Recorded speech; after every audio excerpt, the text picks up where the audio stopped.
Muy buenos días, distinguidos amigos, invitados a este magnífico evento que presentaremos el día de hoy. Suelo decir que hoy tenemos un plato fuerte, pero real y efectivamente hoy tenemos un plato fuerte. Agradecerles a todos ustedes su presencia, agradecer como siempre a nuestros patrocinadores, Banco Popular, Bepensa, Capla, Claro, Corripio, HIT, JMMB y Sigma Alimentos. Gracias a ellos por acompañarnos siempre en estos magníficos eventos que venimos presentando durante el año por parte de nuestra Cámara de Comercio Dominico Mexicana.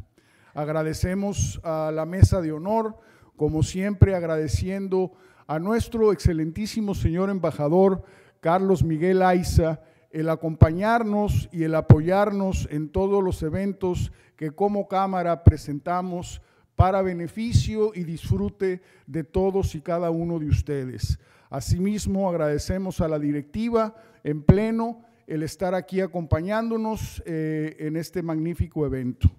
El día de hoy tenemos la presentación de nuestro invitado de honor, el señor Raúl Ovalle.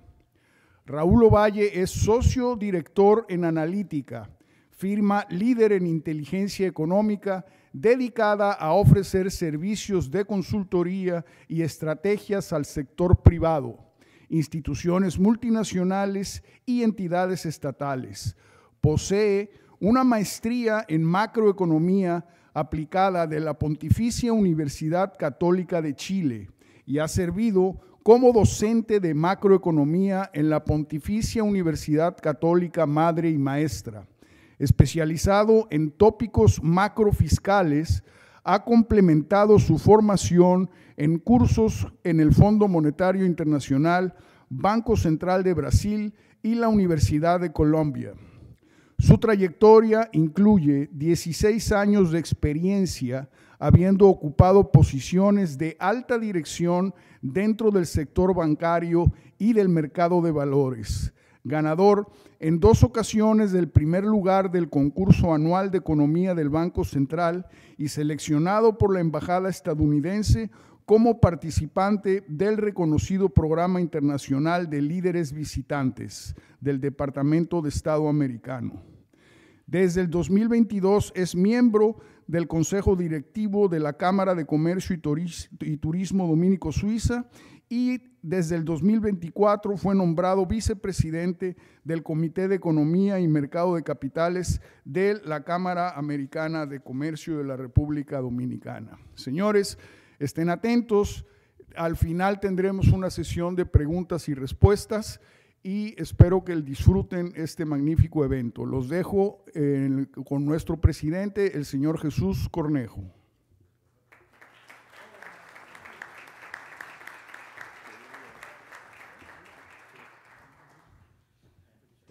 Buenos días a todos, gracias por acompañarnos. Yo le decía a Tony que yo no iba a hablar, que le estaba dejando a él esos menesteres, pero muchas gracias por apoyarnos, a todos nuestros patrocinadores. La verdad que cada vez tratamos de mejorar en estos temas y evidentemente ya hemos ido logrando cierto nivel en estas sesiones y en estos desayunos o almuerzos.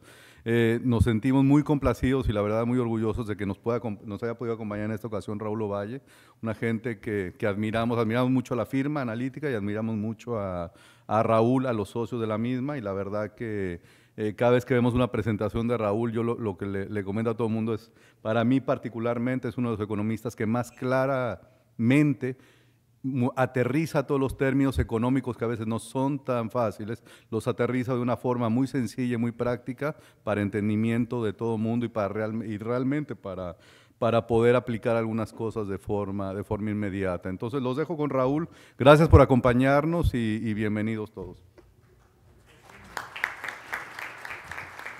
Al final de la presentación de nuestro invitado de honor, el señor Raúl Ovalle, tenemos un desayuno abierto para que cada uno de ustedes pueda pasar por allá atrás y desayunar. Así que gracias nuevamente.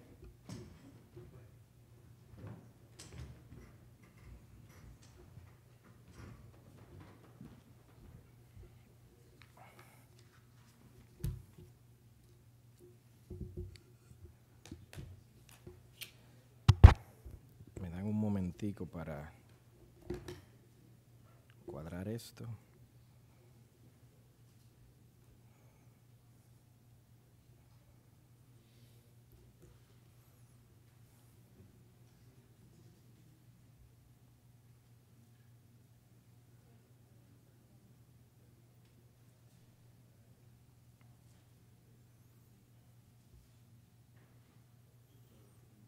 Muy buenos días. Antes que todo, agradecer la invitación a este interesante evento de CADOMEX. Por supuesto que a la República Dominicana y a México le unen lazos culturales insospechados. Desde nuestro amor desde Dominicana por Agustín Lara, por supuesto Manzanero, el hecho de que Hernán Cortés fue alcalde de Azua y por supuesto el tiempo en el que nuestro humanista por excelencia, Pedro Enrique Ureñas, estuvo en México y en alguna medida interactuando con la inteligencia de su época. En el día de hoy, como saben, me interesa plantearles la visión que tenemos de las perspectivas económicas en corto y mediano plazo, pero por supuesto destacando los principales desafíos que vemos, incluyendo el de la reforma fiscal. Y para ello me gustaría iniciar con una frase que dijo en algún momento un revolucionario soviético muy famoso. No amerita que yo mencione su nombre, pero sí lo que dijo. Y él decía que hay décadas en las que no pasa nada y hay años donde pasan décadas. Y cuando uno considera lo que ha estado ocurriendo en el entorno internacional durante los últimos 12 meses, con la prolongación de una guerra entre Rusia y Ucrania y sus consecuencias económicas, las consecuencias económicas del cambio climático en puntos estratégicos como el Canal de Panamá, el inicio de un conflicto sangriento que todavía continúa en una zona geográfica que está bastante cerca de donde se produce el 30% de los hidrocarburos del mundo, en Israel. Y por supuesto, reconocer que los niveles de crispación social en la primera nación del mundo están tan álgidos que estuvimos literalmente a centímetros de que potencialmente haya iniciado una crisis política en ese país. Esto llevó a que a principio de año el Foro Económico Global, en su informe anual de riesgo, haya ya anticipado que la perspectiva era predominantemente negativa, advirtiendo sobre este nivel de incertidumbre a nivel internacional que no habíamos visto en bastantes años. Es curioso pensar que a pesar de esta gran tormenta de incertidumbre, para la misma época en que el Foro Económico Global estaba advirtiendo aquello, Standard & Poor's, la calificadora de prestigio internacional, pues había anticipado que República Dominicana tenía una perspectiva favorable. No solamente eso, condicionó una mejora en la calificación a lo que ellos denominaban una mejora en la planificación fiscal, que todos podemos identificar que no es más que un eufemismo para una reforma fiscal. No solamente esto, cuando uno mira la posición que están tomando los inversionistas que transan nuestra deuda, el riesgo país de la República Dominicana actualmente se encuentra en el menor nivel desde que República Dominicana emite deuda pública desde el año 2010. Es curiosa esta paradoja. Una gran tormenta de incertidumbre a nivel internacional, pero República Dominicana aparentemente inmune a los impactos o los efectos de esta incertidumbre. Esto nos debería llevar a reflexionar cuál es el secreto, cuál es la magia de la República Dominicana, por qué estamos inmunes, cuáles son los potenciales riesgos que nos pueden entonces desviar de estas perspectivas. De esto quiero hablarle en el día de hoy. Primero, iniciar con esos riesgos geopolíticos y tendencias internacionales que tienen consecuencias para la República Dominicana. Cuando uno habla de estos temas, no podemos dejar de mencionar lo que es el crecimiento y las perspectivas de Estados Unidos, que al igual que México, nuestro principal socio comercial, nuestro principal emisor de turistas, emisor de inversión extranjera y, por supuesto, emisor de remesas. En el día de ayer, el Fondo Monetario Internacional publicó esta lámina. Son las actualizaciones de proyecciones macroeconómicas para varios países y regiones relevantes. En el caso de Estados Unidos, tienen esta economía creciendo al 2,6%. Ustedes se preguntarán si eso es mucho, si eso es poco. Este número no nos dice nada en sí mismo, hay que referenciarlo a algo. Y si lo referenciamos con el crecimiento potencial de esa economía, que es entre 1,8 y 2%, eso es mucho crecimiento para un país que representa casi el 30% del PIB mundial. Así que un primer mensaje clave es que hay una noticia positiva proveniente de la primera economía del mundo y tiene consecuencias incluso geográficas para la República Dominicana cuando uno considera que la mitad de los parques de zona franca de nuestro país se encuentran en la región del Cibao. El hecho de que tengamos una perspectiva positiva entonces de República Dominicana, por supuesto que es positivo para nuestro país y particularmente para esa región. En el caso de la zona euro, han revisado al alza sus proyecciones con un 0,9%, pero esto es una economía que potencialmente crece al 1,2%.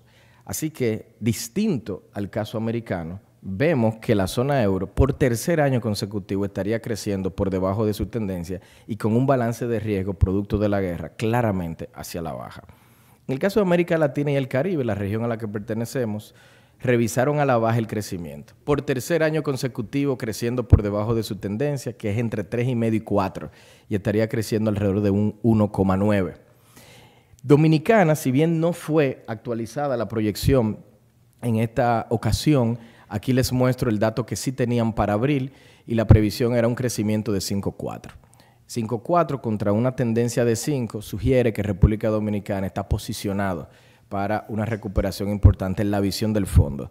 Yo difiero en el sentido de que si bien vamos a tener una recuperación, me parece va a ser más gradual, producto, entre otros factores de riesgo, el tema de la reforma fiscal, la situación de liquidez vigente, etcétera, algunos de los elementos que voy a mencionar más adelante. Continuando con riesgos internacionales con impacto en Dominicana, es relevante entender la situación de la inflación en Estados Unidos. En República Dominicana, cerca de la mitad de los bienes que componen el índice de precio al consumidor son bienes importados. Y de estos, cerca de la mitad provienen, o más de la mitad, de Estados Unidos. Así que una inflación elevada y persistente en Estados Unidos se puede traducir a inflación en la República Dominicana. ¿Qué ha estado ocurriendo? El último dato disponible, que salió la semana pasada, sugiere que la inflación en Estados Unidos, de manera interanual, a junio, rondaba el 3%. Ese número podría lucir bajo para nosotros, pero en ese país ese número está 100 puntos básicos por encima de su meta de inflación, que es 2%. Y tienen ya casi un año con una inflación que oscila entre 3 y 3,5 y no termina de bajar. Esto entonces coloca una presión al Banco Central Americano, a la Reserva Federal, sobre cuándo efectivamente van a mover sus tasas de interés. Tasas de interés que están históricamente elevadas y están impactando la situación de liquidez en la República Dominicana.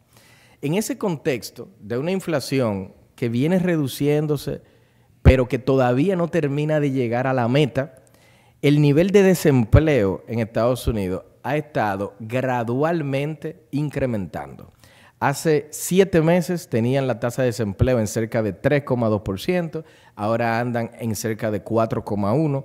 Estos números, debo decir, están muy cercanos a lo que se denomina la tasa de desempleo neutral o pleno empleo en Estados Unidos, o sea que no es una situación necesariamente grave, pero ya sugiere que la economía se está desacelerando de los extraordinarios niveles de crecimiento que vimos en años anteriores. ¿Por qué este punto es relevante? Pues aquí en este mercado laboral americano trabajan los dominicanos que nos envían remesas. Remesas que en la República Dominicana son la principal fuente de divisas con más de 10,000 millones de dólares a nivel anualizado. Así que otro mensaje clave es que las perspectivas asociadas a esa fuente de divisas tan relevante es una positiva para el caso de la República Dominicana. Por supuesto, producto de esta inflación, el Banco Central Americano ha tenido que implementar durante un tiempo ya unos niveles de postura monetaria restrictiva que no se habían visto en casi 40 años. Cuando uno considera lo que también han hecho otros bancos centrales, como el Banco Central de Inglaterra o recientemente el Banco Central Europeo, que de los grandes bancos centrales fue el primero en anunciar una reducción de su tasa de interés, ya comienzan a haber signos de que eventualmente las tasas quizá ya están en su máximo y van a comenzar a caer. Así que vamos a hacernos la pregunta, ¿hacia dónde van las tasas? Esta pregunta es clave y yo quisiera iniciar preguntándole a los economistas. Los economistas somos, digo yo, a veces como meteorólogos. Y los meteorólogos tienen la mala fama a veces de no pegarle a sus proyecciones, pero en tiempos de tormenta todos queremos la opinión del meteorólogo. Así que valdría la pena iniciar con qué opinan los economistas sobre las tasas de interés. En su informe de mayo del Foro Económico Global, donde se le preguntan a chief economists alrededor del mundo, el 61% de los encuestados entendían que las tasas en Estados Unidos iban a comenzar a bajar. La postura monetaria se iba a mover hacia un sesgo más expansivo. Los economistas no se atreven a apostar el cuánto, solamente dicen si baja o si no baja. Los mercados sí apuestan. Así que vamos a ver qué opinan los mercados. Cuando uno mira las transacciones que se están haciendo en los mercados de futuro, actualmente, y quiero recordar que las tasas en Estados Unidos de corto plazo se encuentran en un rango entre 5.25 y 5. Las magnitudes aquí son importantes. Antes de la pandemia eso era 0. Esto es un incremento de más de 500 básicos y por eso es tan restrictiva, ¿no? Entonces, el 65% del mercado al día de ayer entendía que al cierre del 2024 las tasas iban a pasar de ese rango que les acabo de mencionar, entre 5.25 y 5.50, a un rango de 4.5, 4.75. Dicho de otro modo, están anticipando una reducción de 75 puntos básicos en lo que queda de año. El 35% del mercado cree que la reducción va a ser menor de 50, pero ambos están mirando con la información disponible esta caída.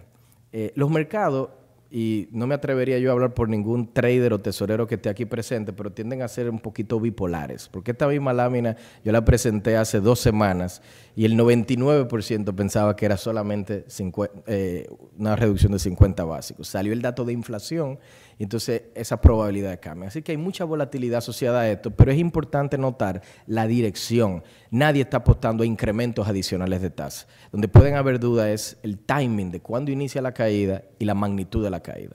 Preguntémosle a la Fed, ¿qué dijo la Fed en su reunión de junio? 4 veces al año la Reserva Federal Americana actualiza esta tabla que ven aquí. Esta tabla tiene proyecciones de crecimiento, de desempleo. Yo quiero enfocarme en la parte de la tasa de los fondos federales. Y van a notar aquí que la Fed tiene que esas tasas van a estar en un rango de 5 a 5.25. De ahí el 5.1 que notan. Pero como están 25 básicos adicionales, la Fed, distinto al mercado, dice apenas van a bajar 25 básicos. Pero la Fed viene diciendo eso desde hace más de un año y no terminan de bajarla. Así que hay una gran incertidumbre, es el gran mensaje que les tengo, sobre la dirección, la evolución, la dinámica de las tasas de interés. Y esta incertidumbre condiciona las decisiones de bancos centrales, como el Banco Central de la República Dominicana, que tiene que navegar esta tormenta a través de también incrementar sus tasas de interés. De eso voy a hablar, como les dije, más adelante. Otro elemento internacional, para ir concluyendo esta sección, que no se puede dejar de mencionar, es la perspectiva sobre los precios de commodity clave para la República Dominicana. Este panel que ven aquí tiene algunos commodities relevantes para nuestro mercado, como petróleo, gas natural y carbón, que en su conjunto representan cerca del 80% de nuestra matriz energética, el oro, que está operando en máximos históricos, el cacao y otros. En el caso del petróleo, el gas natural y el carbón, hay algo muy curioso que está ocurriendo. De los últimos 5 shocks petroleros desde el año 70 a la época, 4 estuvieron asociados a conflictos bélicos en el Medio Oriente. Pero por alguna razón, durante los últimos 6 meses, estos mercados han estado relativamente estables. De hecho, la perspectiva del petróleo es que baje. Uno se pregunta, ¿por qué? ¿Por qué no hay una incertidumbre mayor? Y yo voy a responder diciendo algo políticamente incorrecto, y la única razón por la que lo voy a decir es que voy a citar a alguien que lo dijo, que fue a Golda Meir cuando le tocó atravesar la crisis de Yom Kippur original en el 73. Ella dijo, Moisés llevó al pueblo israelí durante 40 años a andar por el desierto y al final desembocó en el único punto de todo el desierto donde no había petróleo. Entonces el tema aquí es que en Israel no hay petróleo. Si hubiese, muy posiblemente hubiese mucha más incertidumbre en estos mercados. ¿Y por qué ese tema es relevante para nosotros? Porque en la medida que este conflicto escale ojalá y que no sea el caso, y se involucren países productores de algunos de estos commodities, como en abril ocurrió con Irán, entonces automáticamente va a aumentar la incertidumbre sobre la evolución de estos precios. De ahí que si hay un mensaje de política pública que me parece relevante, es que República Dominicana, como lo hace México, por ejemplo, debería tener ya como una política de Estado la compra de seguros contra incremento de precios de hidrocarburos y que todos los años lo podamos ver en el presupuesto, y sobre todo en un entorno donde la incertidumbre geopolítica está más elevada que en el pasado. Este elemento de Israel ha llevado a que un país que de por sí estaba atravesando por una crisis sociopolítica y una guerra civil que se llama Yemen y que justamente tiene aguas territoriales en un estrecho que se llama Bab el-Mandeb, donde pasa, por cierto, el 15% del transporte marítimo del mundo, le haya declarado la guerra a Israel y haya dicho, barco que pase por el estrecho, barco que ataco.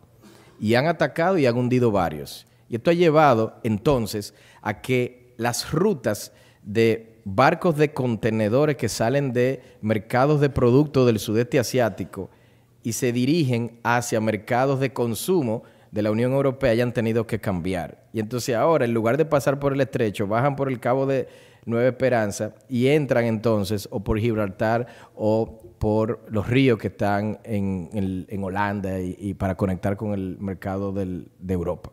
Entonces ustedes dirán, bueno, ¿y por qué eso es importante para nosotros? Porque lo que eso quiere decir es que el costo de transportar un contenedor, como lo vimos hace 2 años durante la crisis logística, pasó, luego de haberse estabilizado, de $2,000 aproximadamente de Asia a Occidente y anda actualmente por $9,600. Eso es la mitad del máximo que se vio en la crisis logística. ¿Qué efecto tiene eso para la República Dominicana? El sector construcción, que representa cerca del 16% del PIB, el sector que más contribuye de manera directa al crecimiento, importa bienes del sudeste asiático, insumos. Estos insumos van a llegar más tarde y van a llegar más caros. El sector de las telecomunicaciones, las medicinas, el sector salud. Importamos, creo que India debe ser el 4º mayor exportador o tercero de farmacéuticos para la República Dominicana. En fin, en la medida que estos conflictos geopolíticos en esa zona se mantengan, persistan, se alejen de acuerdos de paz, tenemos que reconocer que esto representa un riesgo internacional con consecuencias para algunos de los sectores clave en la República Dominicana. Con este entorno internacional, veamos el desempeño doméstico. ¿Cuál es la perspectiva que desde principios de año han tenido varios de los analistas? Ya mencioné el caso del fondo, un crecimiento de 5.4, la CEPAL nos tenía creciendo 4.5, nosotros en analítica 4.75. Todas estas proyecciones, les anticipo, tienen un enorme riesgo hacia la baja, porque además muchos de los riesgos internacionales han venido incrementando en el tiempo. Vamos a tomar el caso de las proyecciones del fondo. Y fíjense que en esta lámina les estoy presentando un comparativo regional de crecimiento para este año. Notablemente, República Dominicana está liderando el crecimiento con un 5.4. Pero digamos que ustedes, al igual que yo, piensan que los meteorólogos del fondo económicos podrían estar equivocados y que, por ejemplo, el crecimiento en lugar de ser 5.4 sea 100 básicos menos, 4.4. Todavía seríamos el país de mayor crecimiento de la región. Eso es lo que están viendo las calificadoras, eso es lo que están viendo también los inversionistas internacionales. Para decirlo, si me disculpan, en buen dominicano, es como si República Dominicana tuviera una gabela sobre el resto de los países de la región en cuanto a crecimiento se refiere. Y de materializarse, pues veríamos como nuestro país, al cierre del 24, sería la 7ª economía de la región en términos de tamaño del PIB. Hasta aquí yo les he hablado de perspectivas y de proyecciones. Preguntémonos, ¿cómo anda el crecimiento en los primeros 5 meses del año con la data disponible? Enero-mayo, Banco Central ha publicado que República Dominicana creció 4.9%. Quiero insistir que esto es comparar 5 meses contra 5 meses del año pasado. En breve les voy a mostrar cómo se ve eso en una frecuencia de 12 meses anual. Y cuando uno mira ese crecimiento, que por cierto es positivo porque está bastante cerca de nuestro producto tendencial de 5%, uno se pregunta, ¿esto lo está llevando un único sector? ¿Lo está empujando y por lo tanto hay un riesgo que si se apaga el sector, así mismo se apaga la economía? ¿O está haciendo un crecimiento diversificado?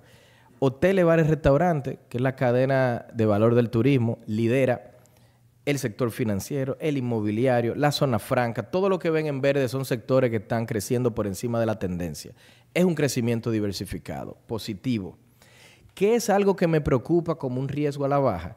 Que el sector construcción, comercio y manufactura, que en su conjunto representan cerca del 45% del PIB, todavía crecen por debajo de su tendencia. Y es difícil pensar que estos sectores puedan crecer más en un entorno donde la liquidez y las tasas de interés están históricamente altas. Por lo tanto, va a ser interesante ver en la segunda mitad del año si es que nuestra autoridad monetaria cambia su postura hacia una más expansiva que garantice que se pueda sostener en el tiempo este impulso de crecimiento. De no hacerlo, me temo que podríamos estar experimentando una desaceleración y que eventualmente se dificulte que la economía llegue al crecimiento de 5% meta que tenemos para este año. Veamos cómo se ve el crecimiento en frecuencia anual, no solamente 5 meses, 3,8%. Es lo que estamos creciendo actualmente. Así que cuando ustedes escuchan que se está proyectando un crecimiento para el cierre de año de 5, de lo que se habla es de llevarlo donde estamos hoy, 3,8, a un 5. Insisto, la política monetaria va a ser clave en determinar si esto efectivamente se va a dar o no. Algunos sectores que merecen atención, y me gustaría brevemente hacer unos comentarios. La industria turística. La lámina que ven aquí, a la izquierda, muestra la llegada de turistas a la República Dominicana. Como referencia, antes de la pandemia, 537,000 turistas en promedio mensual. Andamos en cifras récord por tercer año consecutivo, en cerca de 746,000 turistas promedio mensual. Y lo interesante de ese número es que esto que ven en gris aquí representa la zona euro y todavía son niveles inferiores a lo que teníamos antes de la pandemia. Dicho de otro modo, tenemos cifras récord en la industria turística, pero uno de las zonas emisoras de turistas más importantes todavía no se recupera. Hay espacio para más crecimiento. Si esto es el lado de la demanda, pensemos en el lado de la oferta, la inversión extranjera directa que se está destinando a esta industria. La total de la República Dominicana alcanzó un récord de más de 4,000 millones de dólares en el 2024. Y de eso, 1 de cada 4 dólares se destinó al turismo. Más de 1,200 millones de dólares están llegando cada año a la industria turística. Y aquí hay algo interesante. Esto es una industria que se está diversificando, primero geográficamente. Tenemos proyectos como Punta Bergantín en Puerto Plata, donde se anticipa que para el año que viene se van a aperturar hoteles. Tenemos desarrollos nacientes en alianza público-privada, que si bien le falta bastante tiempo para que lleguen a un nivel de madurez, ya han comenzado hacia el sur del país. En el este, en la zona de Capcana y Punta Cana, hay un turismo de alto nivel con cadenas y marcas de puro lujo. Tenemos turismo cinematográfico. Tenemos en Santiago que recientemente se aperturó un hotel vinculado a lo que se denomina turismo de salud. En fin, la oferta turística se viene diversificando, ya no es solo sol y playa, a nivel geográfico y de servicio. Yo creo que esta continuará siendo el ganso de los huevos de oro de la República Dominicana por la próxima década. Sobre las remesas no abundaré mucho, solo decir que a mayo anualizado más de 10,000 millones de dólares, continúan creciendo fuerte, no vemos razones para que en el corto plazo esto se vea afectado. Posterior a las elecciones americanas de noviembre, es posible que tengamos que cambiar esta lámina, pero todavía falta tiempo para eso. Sobre las exportaciones, decir que el 70%, que son la zona franca, están en este 2024 recuperándose de lo que fue una desaceleración importante el año pasado. Están creciendo en promedio 6,7% y a nivel nominal, en términos de las divisas que entran, están en máximos históricos. Hasta aquí quiero decirles algo. Noten que las principales fuentes de divisas estructurales de la República Dominicana, turismo, remesas, inversión extranjera directa, exportaciones, todos están operando en máximos históricos. Así que lo que estamos sintiendo en cuanto al dólar se refiere no tiene que ver con un fallo estructural de estas fuentes. Tiene que ver con una condición internacional de tasas de interés y la manera en cómo localmente se está gestionando. Esta distinción me parece a mí que es muy importante tomarla en cuenta. La voy a abordar más adelante nuevamente. Quiero aprovechar y comentar sobre la relación bilateral entre República Dominicana y México, dado el evento en el que estamos, y recordarles que México es el cuarto socio comercial más importante de la República Dominicana. Cuando uno toma el flujo de comercio total, exportaciones e importaciones, es alrededor de 1.200 millones de dólares en frecuencia anual. Tenemos una balanza comercial deficitaria, recibimos más de lo que le enviamos a los mexicanos. Aquí me parece que no se está contabilizando la cantidad de escucha de los mexicanos, de nuestros maestros como Juan Luis Guerra. Eso le varía bastante, ese número de exportaciones. Pero tenemos 57 millones de dólares mayoritariamente de cacao. Casi el 40% de las exportaciones son justamente de cacao. A nivel de importaciones, maquinarias de transporte es lo que mayormente importamos, y esto es cerca de 1.100 millones de dólares. Recibimos 118,000 turistas, sexto país emisor de turistas de Latinoamérica hacia la República Dominicana, y la inversión extranjera directa acumulada en los últimos 5 años, y esto es clave, es de más de 2.000 millones de dólares, colocando a México como el segundo país de mayor emisión de inversión extranjera directa hacia la República Dominicana, luego de Estados Unidos, en los últimos 5 años. Otra historia que yo quiero comentar, lo que yo denomino la mejor historia no contada de la evolución económica de nuestro país, es lo que viene ocurriendo en la región del Cibao. Esta lámina que ven aquí, yo me tomé la libertad de actualizarla y la tomé prestada de una presentación muy interesante que vi de un importante empresario del Cibao en el marco de una charla de la Cámara Americana de Comercio. ¿Y qué podemos nosotros ver de la región del Cibao? Tenemos un PIB de 40.625 millones de dólares. Les recuerdo que el PIB total de nuestro país es alrededor de 124.000. Por lo tanto, esto es cerca del 33% de la producción total. Y además, 40.625 millones de dólares es más que el PIB de El Salvador. Por lo tanto, la región del Cibao es como un pequeño país que tenemos dentro. Y para los amigos santiagueros, si tenemos alguno aquí, les recuerdo que la lámina dice Cibao, no Santiago. Por lo tanto, estoy incluyendo Puerto Plata, La Vega, etcétera. Si yo tomo la población total de la región del Cibao y la divido entre ese PIB, pues tendríamos un PIB per cápita de 11.790 dólares. Eso es más que el PIB per cápita de Colombia. Eso es más que el PIB per cápita de México. Si miramos la inversión extranjera directa que está recibiendo la región, más de 1.000 millones de dólares. Eso es más de lo que recibió Ecuador el año pasado. Y Ecuador es un país prácticamente del tamaño nuestro y lo está recibiendo esa región. Remesas, tanto las hemos mencionado, el 40% de las remesas del país se destinan a la región del Cibao. Los ocupados, 1/3 de todo el mercado laboral está en la región del Cibao. Uno solo puede imaginar que cuando se vaya a discutir un nuevo código laboral, en esta mesa imaginaria de discusión, al menos 3 sillas, si fueran 10, deberían de estar representadas por el Cibao. Me parece que la banca, el mercado de valores en general, está subrepresentado, porque apenas es un 20% de todo el crédito registrado en esa zona. Y hay que reconocer el ecosistema productivo también de la zona. Más de la mitad de los parques de zona franca del país se encuentran allá. Casi el 40% del PIB de la construcción de todo el país está en la región del Cibao. 1 de cada 3 dólares de inversión extranjera directa se destina al sector inmobiliario de esa zona. Y aunque aquí no lo menciono, aproximadamente el 70% de la producción agrícola.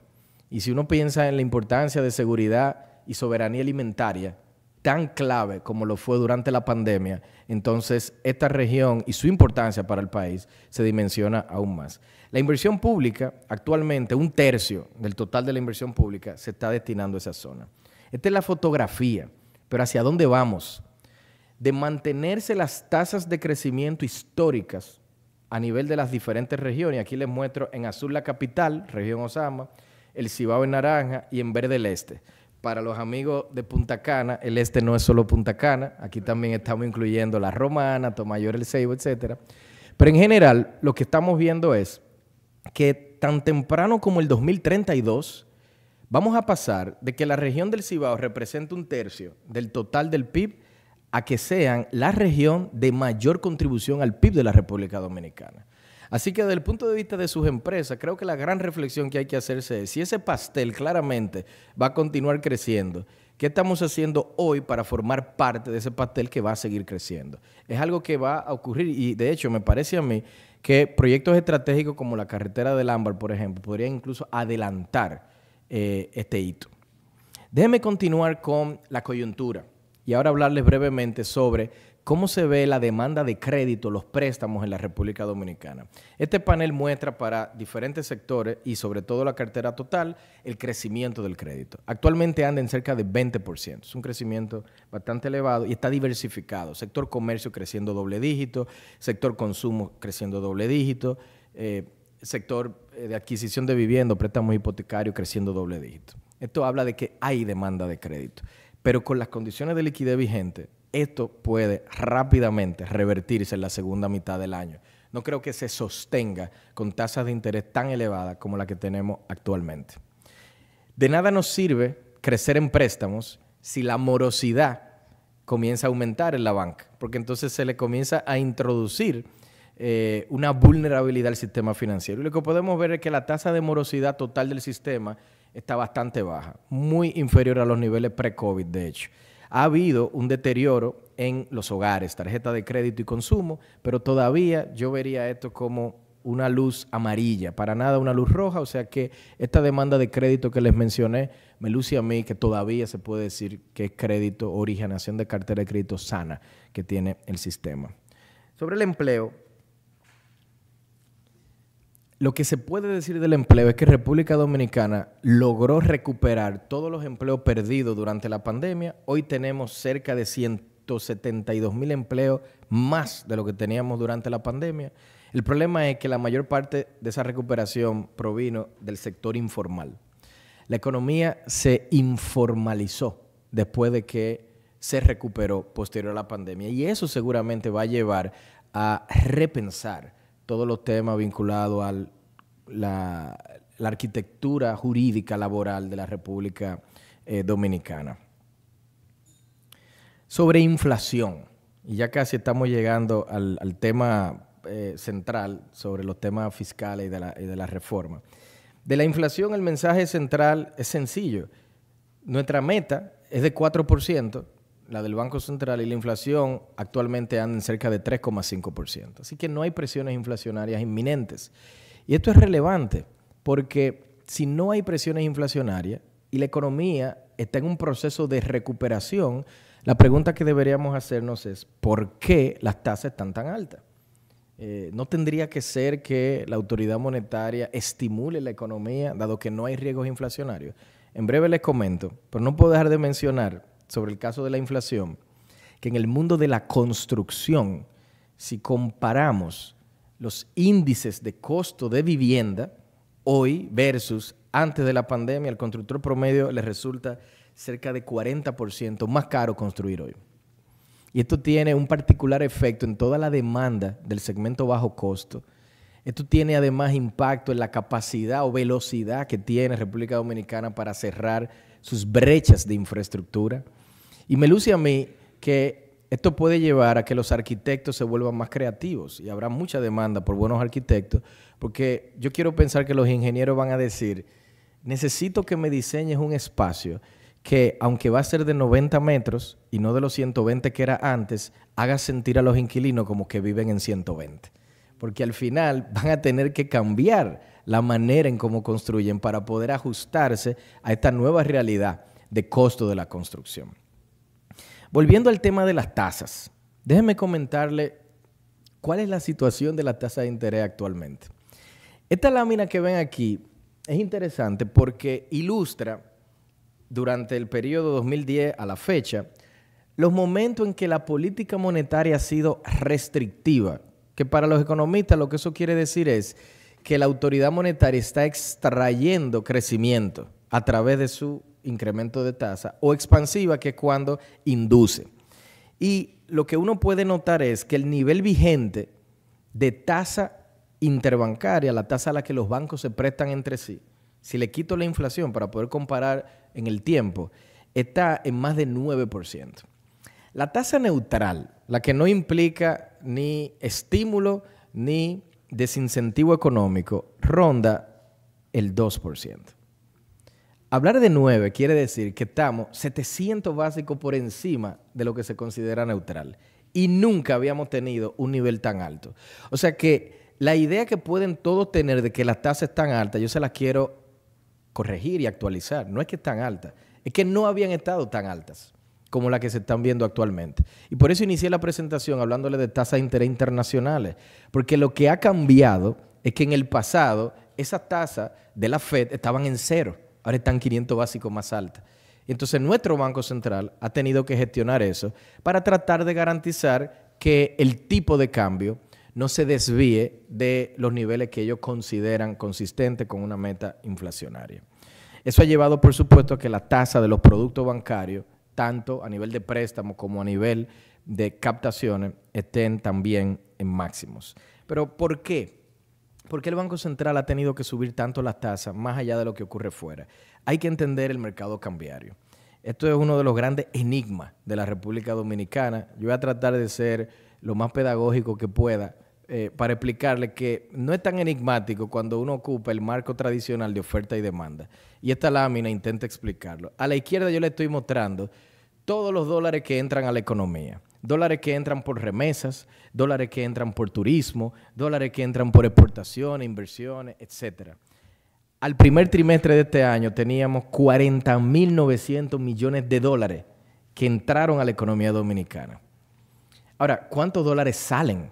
Bueno, tienen que salir porque importamos, porque hay que pagar la factura petrolera, porque hay que pagar el servicio de la deuda. Y durante ese mismo periodo salieron 42.000. Hubo una mayor salida que entrada en ese periodo. Y cuando uno compara esa brecha, nos damos cuenta que ha sido el mínimo en los últimos 12 años. ¿Pero por qué? Si ya dijimos que en términos de entrada, todas las fuentes privadas estructurales están en máximos históricos. Bueno, ocurrió que durante los últimos 10 años siempre se emite deuda pública en la primera mitad del año y por razones estratégicas en esta primera mitad de año no se emitió en la segunda. Entonces el Banco Central tuvo que compensar con incremento de tasa de interés en ese periodo la presión sobre el tipo de cambio que eso generó en su momento. Mi mensaje para ustedes es que no deberíamos de preocuparnos con el tema del dólar. Banco Central tiene de hecho reservas internacionales que si bien se han venido reduciendo, todavía están en niveles que son cerca de un 50-60% más de lo que teníamos antes de COVID. No estamos atravesando una situación estructural con el mercado cambiario. Simplemente nuestro mercado cambiario va a tener que hacer las paces con que las tasas internacionales están en máximos y eventualmente eso va a llevar a un ajuste. ¿Cuánto es el ajuste? Quizás en lugar de que la moneda se deprecie al 3% como lo hacía antes de COVID, quizás se va a comenzar a depreciar anualmente al 5 o 6%, pero no es nada que amerite una preocupación. Hablemos del tema fiscal dentro de todo este contexto. Es mucho lo que se puede decir. Yo voy a tratar de sugerir algunas de las consideraciones macroeconómicas para justificar una reforma fiscal. Primero, podemos partir con la evolución de la deuda pública. Y post-pandemia, con el nivel que actualmente tiene República Dominicana de 60% del PIB, somos el quinto país de la región latinoamericana con mayor deuda pública. Detrás de esa deuda pública hay una política fiscal de déficit sostenidos. ¿Qué tan sostenidos? República Dominicana tiene, excluyendo el año 2007, 28 años consecutivos de déficit fiscales. Es el tercer país. México, de hecho, tiene 32, El Salvador tiene 35. Somos el tercer país de la región que de manera sistemática continúa teniendo déficit fiscales. Cuando usted hace algo durante 28 años consecutivos, claramente hay una inclinación a hacer ese algo. Hay una predilección, una proclividad. Y es importante esto porque aquí no hay una ideología. Esto no tiene que ver con partidos ni siquiera, porque han pasado varios durante ese periodo. Esto habla de un tema estructural que tiene nuestra finanza pública. Y en la medida que ese tema estructural no se corrija, pues eventualmente la deuda continúa creciendo. ¿Qué cambió a partir de la pandemia? Es importante entenderlo. En el pasado, cuando República Dominicana se endeudaba, prácticamente la deuda era equivalente al gasto de capital o infraestructura pública. Entonces estábamos creando un pasivo pero estaba acompañando o financiando un activo, dígase, una carretera, una presa. Y entonces cuando el Fondo Monetario Internacional nos evaluaba y las calificadoras, pues lo aplaudían. Sí, no hay problema con que se endeuden para generar activos públicos que generan eventualmente retorno en términos de crecimiento. Pero la pandemia cambió eso. La pandemia implicó que para poder garantizar paz social hubo que incrementar no solamente el alcance, pero también los montos de las ayudas sociales.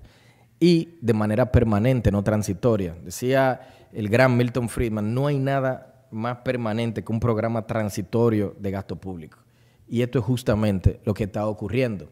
Entonces, hoy gastamos a nivel de gasto corriente más que en el pasado y los ingresos totales ya no lo cubren. Tenemos un déficit no solamente en la parte fiscal total, sino específicamente de que los ingresos ya no dan para cubrir el gasto corriente. ¿Qué quiere decir eso? Que a diferencia del pasado, ya no nos estamos endeudando para incrementar la inversión. Nos estamos endeudando para cubrir gastos corrientes.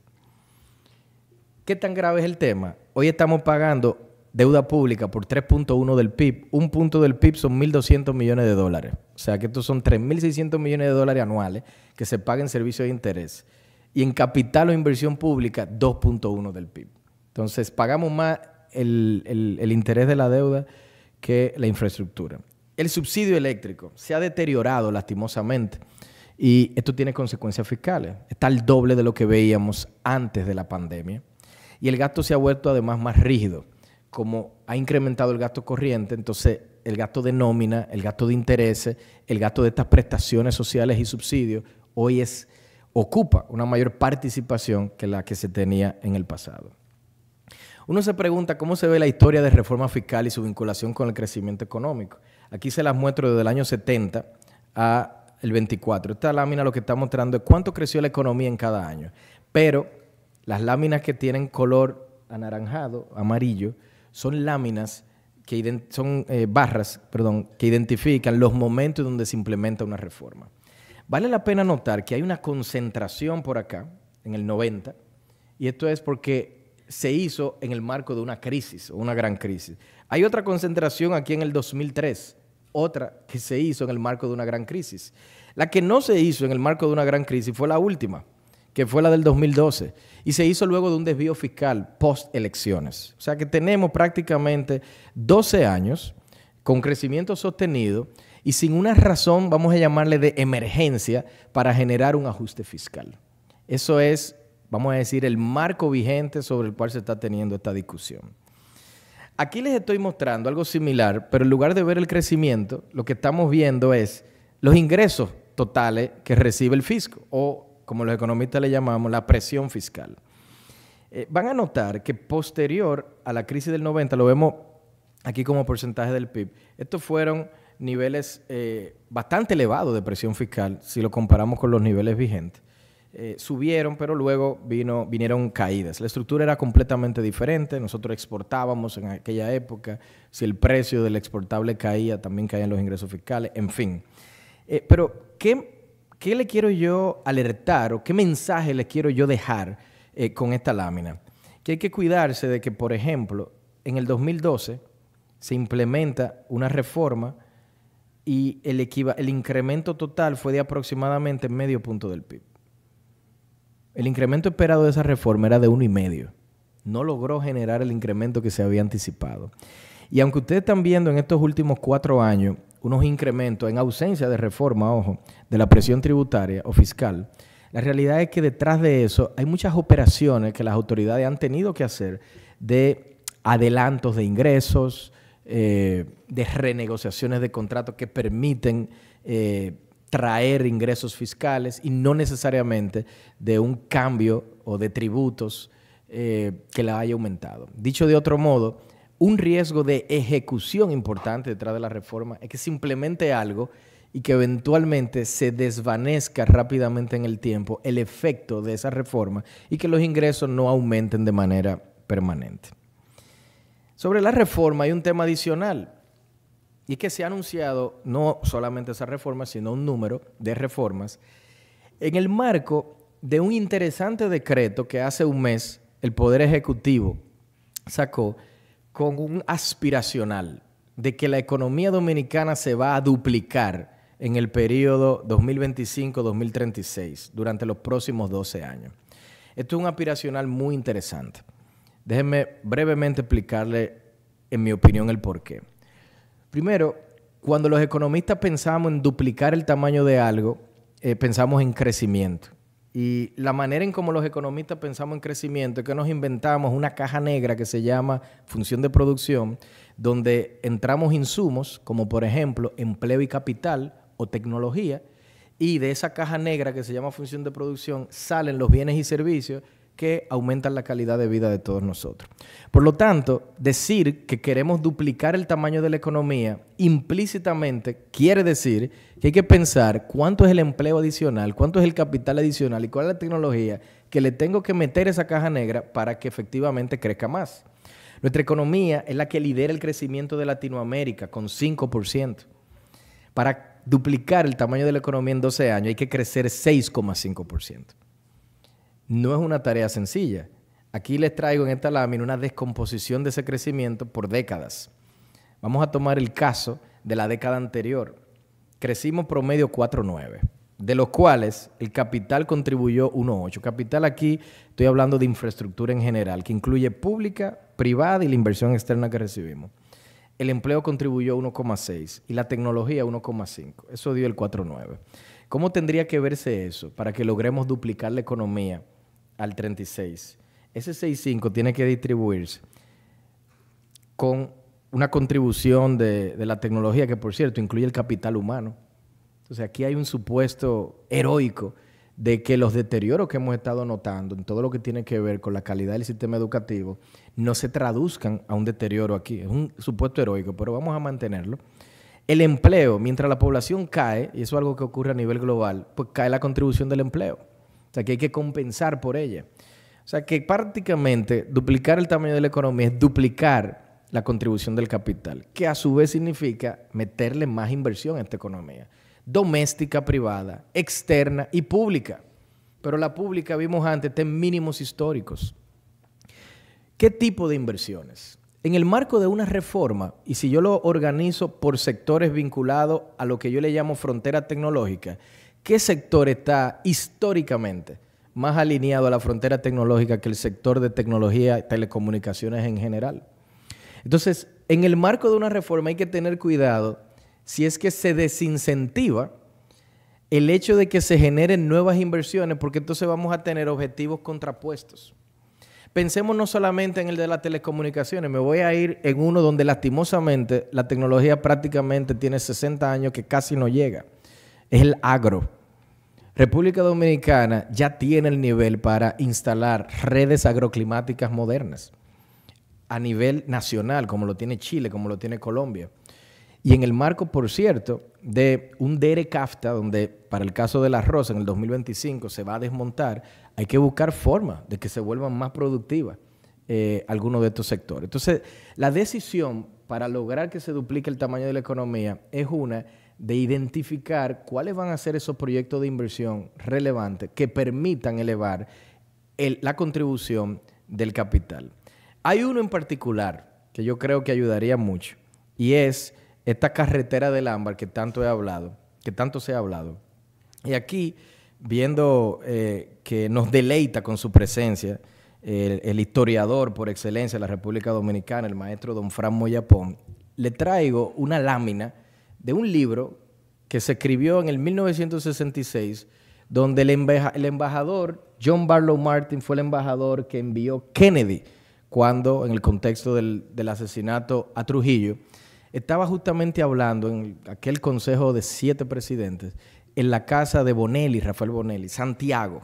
Y él entonces menciona cómo los santiagueros, aquí sí, para los amigos santiagueros, no los ibaeños, los santiagueros, le estaban hablando sobre sus preocupaciones y decían, me hablaban de dinero, de los comunistas y de los planes para el futuro, una carretera en el norte desde Santiago a Puerto Plata. Hace más de 60 años que los santiagueros lo vieron y entienden lo clave que sería para el desarrollo de esa región que mencioné previamente es la que tiene el mayor ecosistema productivo de la República Dominicana a nivel de diversificación de sectores.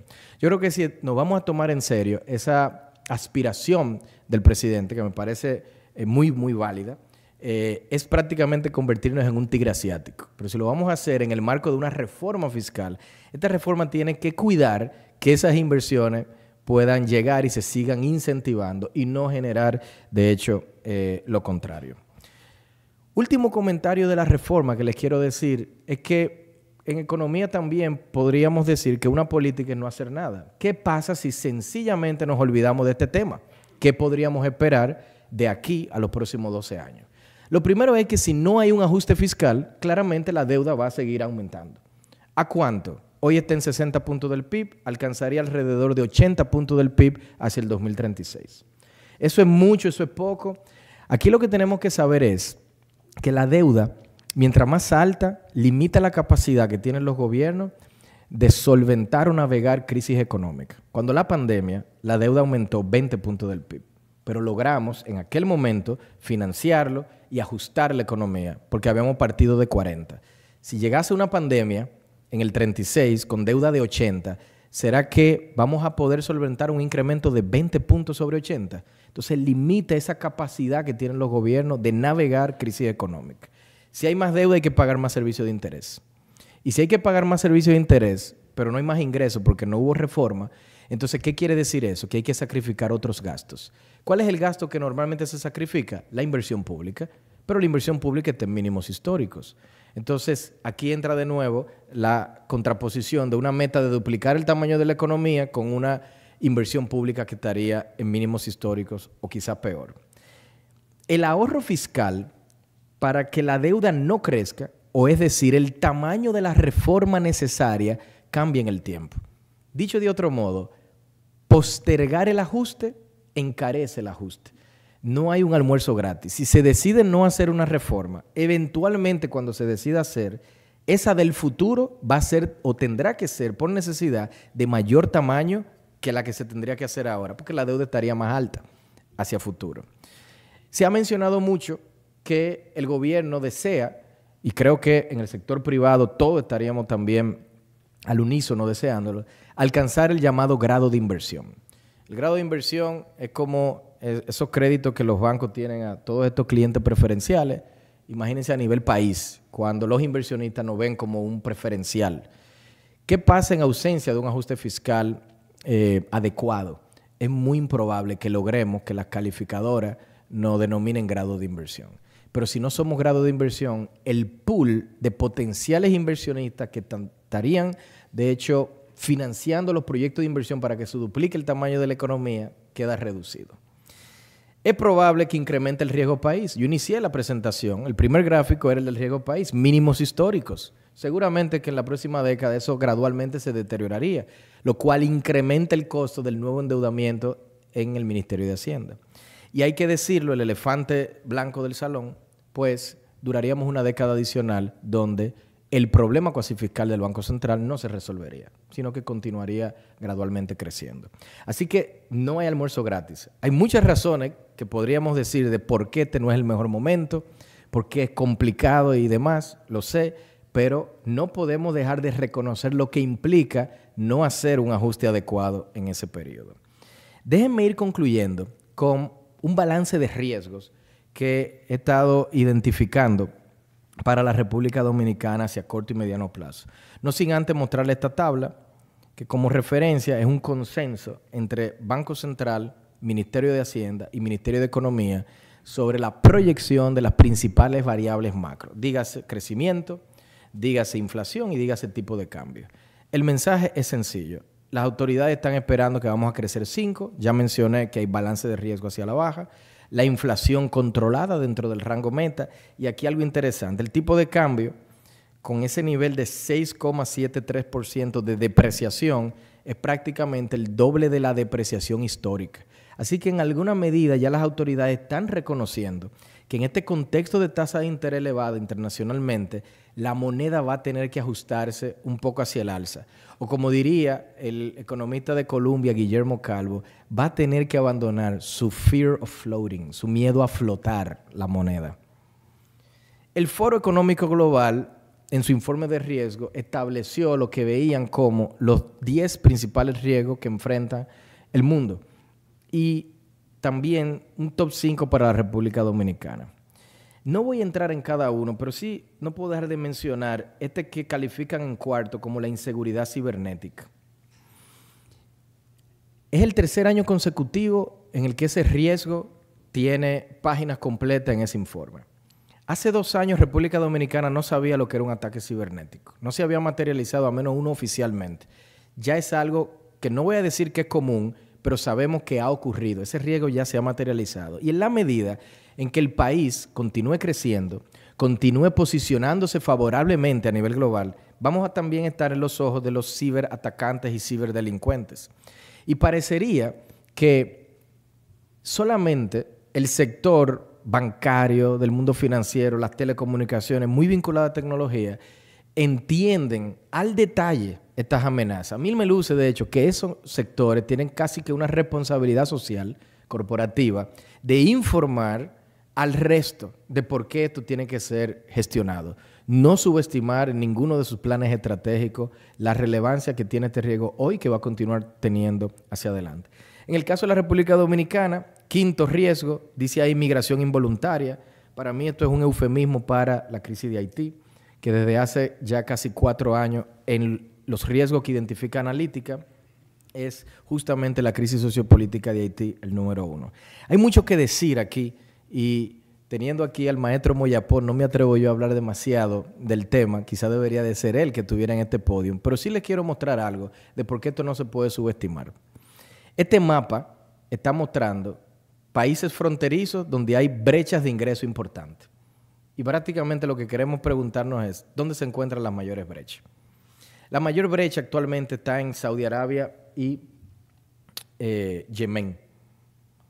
El saudí es 35 veces más rico que el yemení promedio. Luego le siguen las Coreas.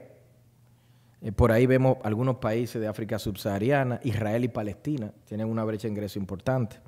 Guyana y Venezuela. Aquí alguien podría decir que Guyana se sacó la lotería petrolera y que Venezuela se gastó su ticket hace muchos años ya.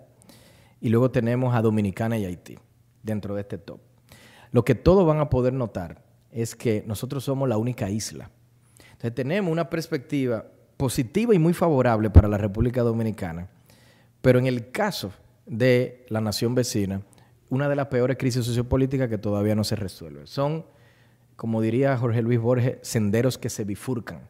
Entonces tenemos que estar muy conscientes de que esto no es lo que siempre ha ocurrido, esto ha cambiado y constituye en ese sentido un riesgo que se puede materializar de muchas formas, desde crisis humanitaria, que creo que está mucho más mitigado con la presencia americana y de la policía complementaria que están llegando, las fuerzas complementarias, pero también hay otros, sobre todo el de nuestra reputación en la arena internacional.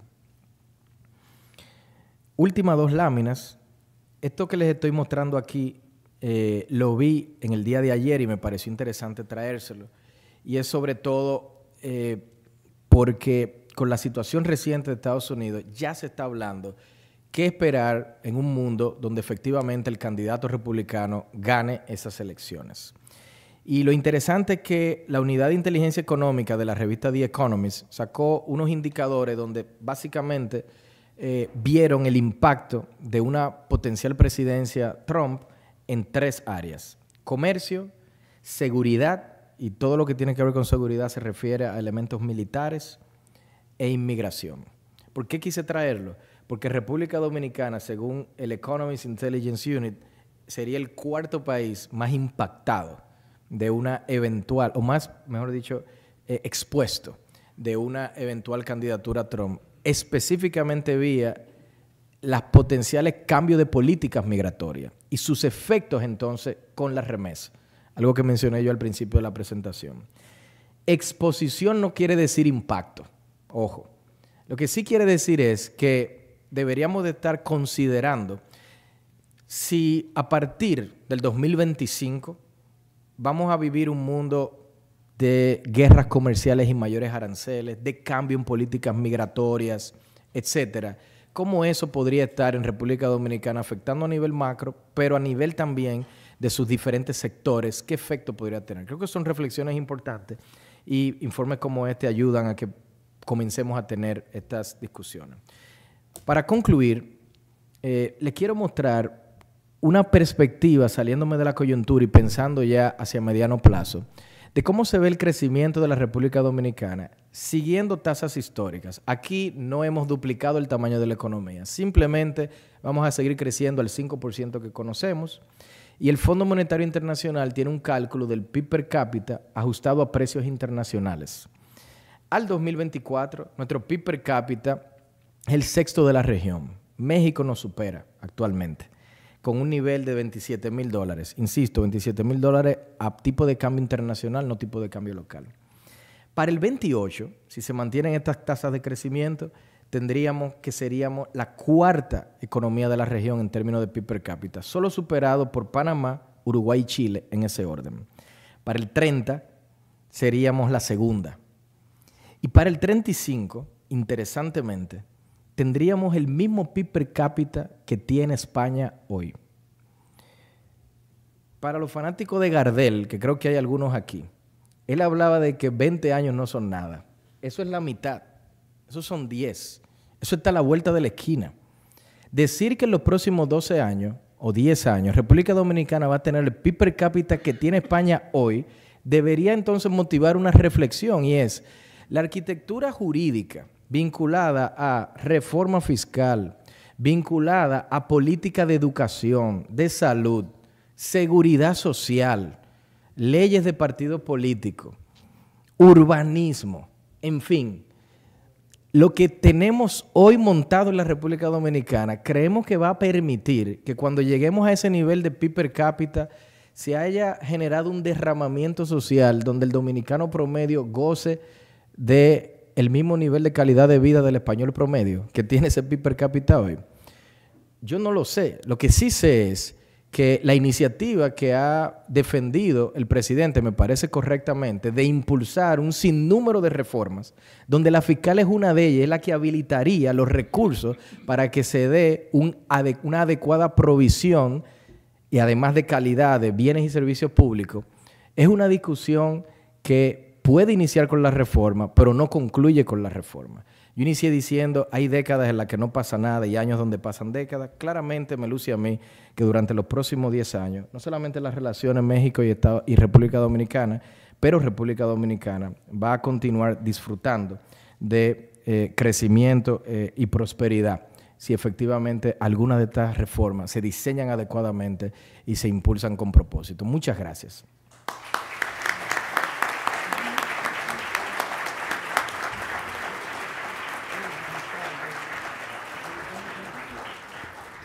Vamos a tener una sesión de preguntas y respuestas. Vamos a pasar por las mesas para recoger sus preguntas y pueden empezar a servirse su desayuno si son tan amables.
Yo tengo un par ahí.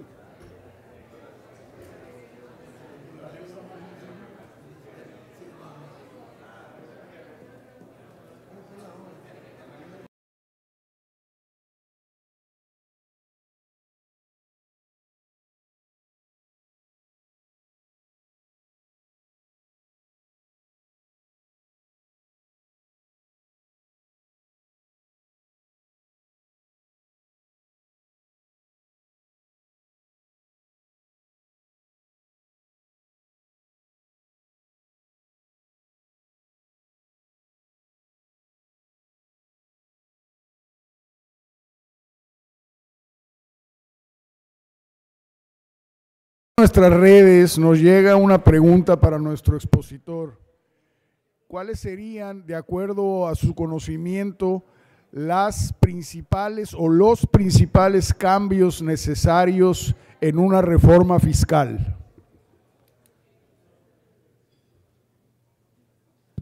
¿Se escucha bien? Sí. Esa pregunta es bien amplia y permítanme abundar un poquito. Quizá la primera reflexión es, no deberíamos ver la reforma como un ejercicio de contabilidad fiscal. Es decir, sabemos que la deuda está creciendo y es fácil calcular de qué tamaño tiene que ser el ajuste para que no crezca. Pero si la vemos como un ejercicio de contabilidad fiscal, entonces lo único que habría que hacer es identificar una partida de gasto rígida, por ejemplo, el 4% de la educación, y reducirla en un punto del PIB, 1,5, y resolvimos el problema.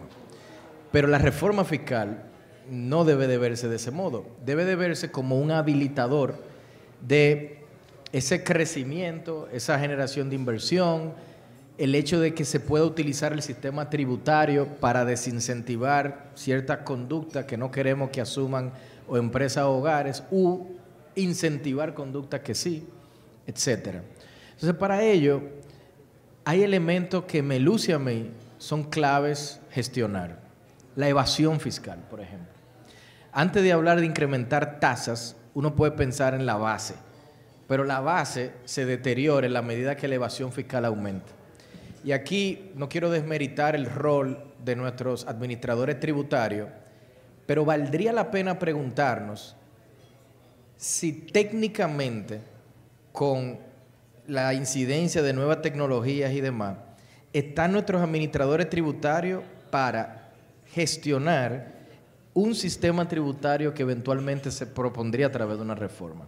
Esta pregunta no se puede subestimar porque en el año 2012, que de hecho eran otros administradores tributarios, se implementó una reforma y a los 2 años se había desvanecido el efecto de incremento de recaudaciones. Y no quiero ni siquiera decir que es solamente un tema del administrador tributario, porque también en aquel momento se introdujeron medidas de contrarreforma a través del sistema político. Y entonces eso en el tiempo lo que hizo fue que nos llevó a la situación donde estamos hoy. Y es que la naranja, lastimosamente, por cómo está siendo diseñada y distribuida, pues no da para demasiado más. Hay sectores, volviendo a la pregunta, de qué temas estructurales hay que cambiar, que me luce a mí que tienen directamente una sobrecarga. Es difícil entender el caso de las telecomunicaciones cuando uno hace una comparación a nivel de países de la región. La cantidad de impuestos que tienen. Claro, es fácil entender el porqué. Como la evasión es prácticamente cero, el administrador tributario gestiona el riesgo de escapes colocándole mayores impuestos a sectores donde la evasión es baja. La banca también sufre de esto y por eso Telco y sistema financiero en general tienden a ser los sospechosos usuales dentro de la reforma. Históricamente ha sido una práctica. Yo creo que es tiempo de que esa práctica ya no sea más. Porque de nuevo, y retomando el caso tanto de las telcos como de la banca, que están vinculados a la parte tecnológica, si necesitamos aumentar la productividad total de factores para duplicar el tamaño de la economía, tenemos que garantizar que se incentiven adecuadamente las nuevas inversiones. No inversiones para que se compense la depreciación del capital, inversiones netas nuevas que generen más tecnología en el país. Entonces, para ir como resumiendo los mensajes, yo diría que hay que prestarle mucha atención al tema de la evasión, hay que distribuir la carga de un modo que sea más alineado a esa nueva generación de valor, al menos alineado con estándares internacionales, diría yo, por lo menos partir por ahí. Y finalmente hay que prestarle mucha atención al tema del gasto. El gasto público en República Dominicana tiene, en mi opinión, nosotros le ponemos un apellido que no deberíamos a ciertas conquistas. Dijimos un día, y quizás este es un mensaje, sobre todo para la mesa, y muchos de los empresarios que están aquí, esto es como decían en el colegio, una crítica constructiva. Nosotros dijimos un día que un 4% en educación era una conquista social. Le pusimos ese apodo que yo siempre detesté. Porque para mí una conquista social es que podamos decir, los niños dominicanos obtienen los primeros lugares en Latinoamérica en matemáticas. Eso es una conquista social. Lo otro es una conquista de asignación presupuestaria, que además no refleja necesariamente ese gasto en un incremento de las calificaciones. Y las magnitudes importan. En los últimos 11 años, 22 puntos del PIB se han destinado para un proyecto que no ha generado que nuestros niños sean los de la educación más alta de la nación. Esos 22 puntos del PIB adicionales se hubiesen podido ocupar en infraestructura, por ejemplo. Entonces, mi punto es que cuando se vaya a diseñar el proyecto, los elementos de evasión, de recaudación, de redistribución de carga y de cómo nosotros diseñamos programas de gasto público que sean eficientes van a ser fundamentales para garantizar que no tengamos que tener esta misma discusión dentro de 4 o 5 años. Más o menos relacionado con el mismo tema, preguntan, ¿por qué cuando se piensa en aumentar los impuestos solamente se piensa en telecomunicaciones, bebidas alcohólicas, vehículos de lujo, etcétera, etcétera? Sin embargo, tenemos una serie de negocios establecidos que no pagan ningún tipo de impuesto, como lo son colmados, lo son salones de belleza, etcétera, etcétera. Creo que la parte de telco ya lo mencioné, incluyendo el caso de la banca, y es que tradicionalmente los administradores tributarios colocan impuestos, no necesariamente porque cumplan criterios de eficiencia, de progresividad, de sostenibilidad, sino porque tratan de minimizar el riesgo de escapes, vamos a decirlo así. La pregunta hace alusión al sector informal, cuando menciona el tema de los salones de belleza, y eso es otro punto importantísimo. Ya yo mencionaba que post pandemia se profundizó la situación de la informalidad en República Dominicana. Por lo tanto, hay que visualizar la reforma fiscal casi como un pilar complementario de eventualmente una del Código Laboral, donde se puedan, a través del sistema tributario y laboral, atacar el tema de la informalidad. Porque claramente, en la medida que el tema de la informalidad no se resuelva, este crecimiento que República Dominicana va a generar puede devenir en un deterioro de la desigualdad que eventualmente altera la paz social.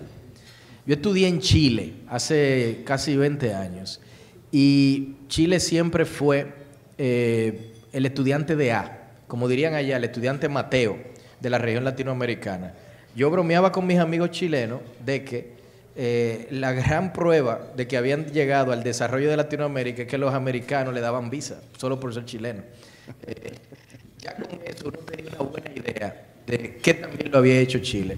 Pero sin ánimo de entrar en muchos detalles, vamos a decir que ciertos talones de Aquiles en cuanto a paz social se refieren, se gatillaron y hoy no se puede hablar del mismo Chile que yo conocí cuando fui. Hoy estamos hablando muy bien de Dominicana. Hoy Dominicana tiene unas perspectivas extraordinarias de crecimiento. Pero cuidado, ya hay precedentes en la región de cuando la tarea no se hace a tiempo, eso se puede desvanecer rápidamente. Entonces sí, la informalidad es un tema que en el marco de una reforma debería abordarse. Hay que diferenciar vehículos de lujo, bebidas alcohólicas y el resto, porque ese tipo de bienes hedonistas son bienes que el sistema tributario o en alguna medida va a responder a la visión país que se tenga sobre esos bienes. Entonces, claro, en toda parte del mundo el vehículo de lujo va a pagar más que el que no es de lujo, simplemente por un principio de progresividad en el sistema tributario. Eso es natural. Yo con esto no estoy diciendo que la eleven, que no la eleven, sino que hay que diferenciar ese tipo de bien con otros como por ejemplo las telecomunicaciones, que no tienen otras consideraciones. ¿Tenemos alguna pregunta ahí, por favor? Bueno, nuestra pregunta va en un contexto de reforma fiscal. Estamos aquí. En un contexto de reforma fiscal hemos... ¿De pie?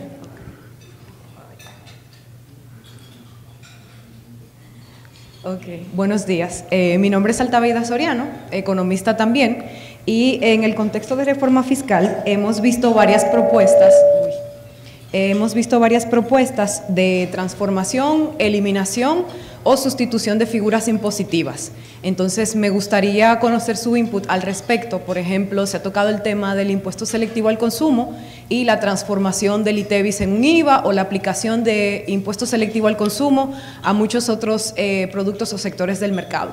Entonces, en este tema de la distribución de la carga, me gustaría saber, considerando que el ITEVIS, además de que es la figura que más se cobra, también es la que más se evade, ¿cuál sería como su input respecto a de qué tan efectivo puede ser transformarlos, crear nuevos o eliminarlos? Gracias.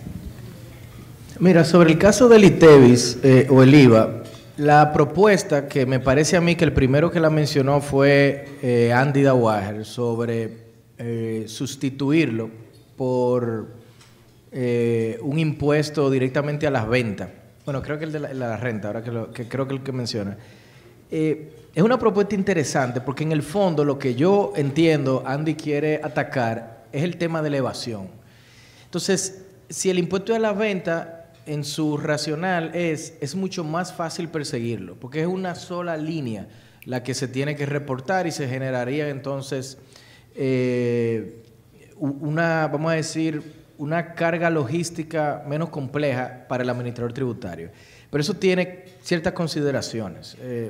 Una consideración es que nosotros, por ejemplo, formamos ya parte de un tratado global sobre renta mínima, que habría que ver en un mundo donde nosotros nos movemos hacia un impuesto sobre la venta, cómo se puede traducir esto que se definió a nivel global con renta mínima al mundo de ventas.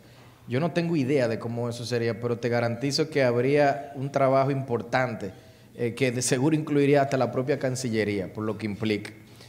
Hay un sinnúmero de mecanismos de incentivo a través de figuras como la depreciación acelerada que se ocupan con el sistema vigente, que en un mundo de impuestos a la venta habría que ver cómo se rediseñan. Entonces, esto es o cine o cena. No pensemos que hay una bala de plata que te resuelve todo, sino que movernos en la dirección o alejándonos de la dirección tradicional de un impuesto sobre la renta conllevaría a otro tipo de medida que habría que adoptar, y no hay un precedente internacional. No conozco un país que lo haya aplicado. Entonces también ahí yo sugeriría prudencia. No es una idea que yo descartaría, simplemente creo que, no sé, preferiría que Singapur lo implemente, ver cómo les va, que nos enseñen y no que seamos nosotros los creadores, los artífices, ¿no? Y como ya en Singapur recaudan muy bien con la renta, que nos enseñen a recaudar mejor, que conecte un poco con lo que yo mencionaba de la importancia de que nuestros administradores tributarios estén preparados en términos técnicos para ello. En el caso de impuestos selectivos que tú mencionabas, miren, la redistribución de la carga, más allá de si es vía selectivo o no, yo creo, como mencioné antes, el sector de las telecomunicaciones me parece a mí que está, no que me parece a mí, los números es el que más paga, pero cuando se hacen las comparaciones regionales también está sobrecargado. Entonces, ahí habría que ver cómo es que el administrador tributario va a tratar sectores como ese, y hay otros. Sectores que no pagan, entonces también está es el otro lado del problema. Y sectores que son complejos, como el caso, por ejemplo, de las bebidas alcohólicas. Esos son complejos porque esos son bienes hedonistas, donde se supone que el sistema tributario trata de desincentivarlo en la medida que el costo de la salud pública asociada al consumo esté más que compensado por lo que se recauda. Eso es como a nivel filosófico lo que está detrás, ¿no? Pero ¿qué pasa? Que actualmente, cuando uno mira las cifras para ciertas industrias, la del ron es un caso clásico, hay una sobrecarga. Entonces, esa sobrecarga te lleva a otros problemas y de salud pública, como por ejemplo la producción no regulada de bebidas que vimos hace unos años que incluso tuvo consecuencias de salud y mató gente. Entonces, es un tema bastante complejo este que tú mencionas, pero yo creo que esta complejidad lo que amerita es que todos entendamos que el diseño de la reforma es algo que debe ser hecho con profundidad, responsabilidad, con un nivel técnico elevado, para que, como dije antes, no tengamos que tener la misma discusión dentro de 3 años.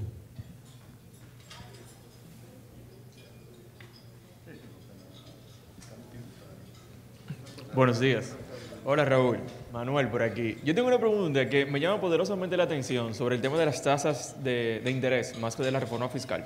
Y es que si partimos de que tenemos una política monetaria restrictiva, hemos tenido durante el 2024 y a pesar de eso tuvimos un crecimiento económico de un 3.5%, según vimos ahí en la presentación, creo que hasta junio o mayo, en República Dominicana, más entendiendo de que todavía Estados Unidos siempre dice, bueno, vamos a bajar a un 0.25 y no se ha cumplido, aunque sí tenemos perspectivas futuras de que eso se vaya a cumplir.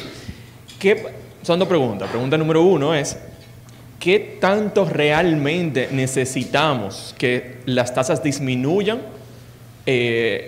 Tomando en cuenta de que una disminución de tasa también puede traer una disminución o una devaluación de la moneda, y a pesar de que estamos creciendo sin un impulso adicional a la economía, como tal vez una liberación de encaje legal que no hemos tenido durante este año, y no está tan mal el crecimiento que hemos tenido, y cuáles son las perspectivas de eso a nivel de tasas, porque si al final lo que estamos proyectando es que durante este año baje un poco, que siempre se ha dicho pero no se ha cumplido, a nivel internacional me refiero, y que tal vez para el año que viene vamos a tener una disminución también media leve probablemente, por la proyección futura de las tasas. O sea, vamos a mantener unas tasas altas durante los próximos años, no vamos a volver a los niveles pre-pandemia. Los empresarios van a tener, y nosotros como personas en general, tenemos que aprender a sobrevivir con estas nuevas tasas que son altas en comparación, pero van a ser la nueva realidad. Básicamente, por ahí va mi pregunta. Mira, Manuel, cuando uno dice que nuestra economía tiene un crecimiento potencial, en nuestro caso de 5%, detrás de ese número hay otras variables que también tienen lo que se llaman niveles tendenciales. La economía crece al 5 con una expectativa de inflación en 4 y con unas tasas de interés que en términos neutrales deberían de andar, me refiero a las interbancarias, alrededor del 6%. Si las tasas de interés consistentemente superan ese nivel, entonces el crecimiento de 5 no se puede dar consistentemente. Pero lo primero que hay que entender es que no es que la economía crece al 5 por ósmosis, es que hay unas condiciones precedentes que ocurren, una de ellas en el mercado monetario, con las tasas que se llaman de equilibrio, que si permanentemente o por los próximos 2 o 3 años vemos las tasas que estamos viendo ahora, desde ya yo te digo es que no vamos a llegar al 5, porque se necesitarían identificar otros motores de crecimiento. Por ejemplo, tendría que bajar el precio del petróleo al 20%, tendría el gobierno que triplicar la inversión pública o aumentarla consistentemente. O sea, tendría que venir algo externo que no tiene nada que ver con la economía privada para generarlo. Entonces, el mensaje clave para tu pregunta es, no podemos sostener tasas de crecimiento históricas con los niveles de tasa vigente. Los niveles de tasa vigente hacen sentido cuando coyunturalmente, como parte del manejo del ciclo económico, la autoridad monetaria entiende que tiene que incrementarla o bajarla.